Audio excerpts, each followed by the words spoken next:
Сәлем достар, қалдарың қалай? Менде бәрі жақсы. Тек аздап тамағым ауырып қалдым. Сондықтан менің дауысым дұрыс шықпай тұр. Каналыма жазылғандарың үшін және алғашқы видеомды қараған үшін сендерге көп рахмет. Ал бүгінгі видео жақында өткен мейрамдар туралы болады. Осы мейрамдардың арқасында біз 4 күн сабаққа бармай демалдық. Бұл қандай мейрамдар? Оның біріншісі 7 мамыр, отан қорғаушылар күні, ал екіншісі 9 мамыр, жеңіс күні. Достар, біздің отанымыз Қазақстан. Бұл тәуелсіз ел, сондықтан оның халқымызды, жерімізді қорғайтын күшті армиясы болу керек. Яғни әскери қарулы күштер болу керек. Қазақстанда ондай армия бар. Ол осыдан 31 жыл бұрын, яғни 1992 жылы 7 мамырда құрылған.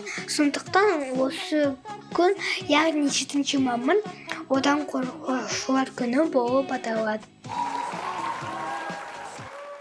Астанада әскери тарихи мұражай бар екен. Ол республика даңғылында орналасқан. Осы мейрам күндері мен ата-анаммен осы мұражайды көруге бардым. Өкінішке орай біз барғанда мұражай жабық болды. Сондықтан ішіне кіре алмадық. Бірақ мен міндетті түрде ол ашық болған кезде тағы да барамын. Қызықты болып жатса, ондай видеоға түсіріп осыда әңгімелеп беремін. Мұражай ғимараты жабық болса да, оның сыртында қару-жарақтардың үлгілері орналасқан. Онда соғыста әскери іс-қимылдарда қолданатын әскери самолеттерді, танктерді, бронетранспорттарды, пушкаларды көруге болады. Ал екінші мейрам туралы айтатын болсақ, 9 мамырда болатын жеңіс күні. Бұрын Қазақстан кеңес одағының құрамында болған. Қазақстанды қосқанда онда барлық 15 республика болған. Сол кезде олар фашисті Германиямен 4 жыл соғысқан. Және 1941 жылы басталған соғыс 1945 жылы 9 мамырда біздің аталарымыздың жеңіспен аяқталған. Сондай бері жыл сайын 9 мамыр жеңіс күні тойланады. Биыл ол жеңіске 78 жыл болды.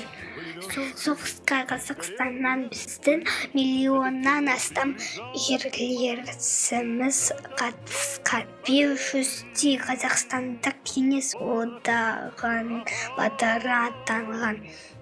Даңқты батырларымыздың ішінен Бауыржан Момышұлы, Талғат Бигелдинов, Әлия Молдағұлова, Мәншүк Мәметова және тағы да басқа көптеген қазақстандықтарды атап айтуға болады.